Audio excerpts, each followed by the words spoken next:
Hey, what's up? My name is Alixa Garcia, and I'm one half of Climate Poetry. So I feel like I'm personally really excited to see the nation kind of catch up and wake up. Like, we've been doing this work for 13 years. We've been very much inside of looking at how race really plays out in destroying and perpetuating power dynamics. And so it's to me refreshing to see this movement build up, to see us come to a new place of expanded awareness as a nation, to be having really hard and complicated questions addressed, and the inquiry is uncomfortable, and I think it's important, and I think we should sit in our discomfort. I think we need to challenge each other, to not be scared to challenge our family members and our closest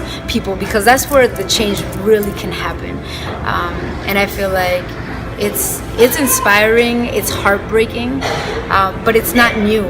It's just that the veil is being pulled back, and I think as the veil gets pulled back, we need to stand stronger and really more united as Black and brown people, and with our white allies, and to push the boundaries of what we're capable of really addressing right now. And it really comes down to the historical trauma, to a post-traumatic slave syndrome that affects the white, that affects the Black, that affects the brown, that affects the indigenous.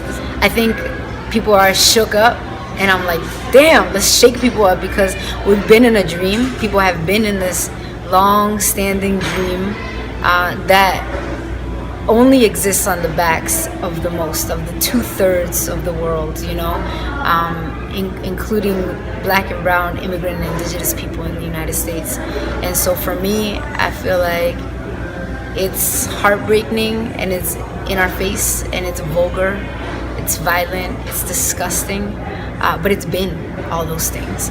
And so let's look at them, and wherever you're courageous enough to stand up, do that. And Bioneers is part of a long legacy of organizing, of coming together, and people are doing it simultaneously everywhere too. And the spirit of Bioneers is one that brings an ecological understanding and is creating platforms for expanding that conversation into a conversation of land rights, into a conversation of state violence, into a conversation of race, into a conversation of privilege and class. And I feel like the more people that come into that space with that awareness, with that knowledge, and feed and fuel that conversation, that the richer we will all be for it. And that platform is ripe and ready, and is there, and is present for us to really exist in it.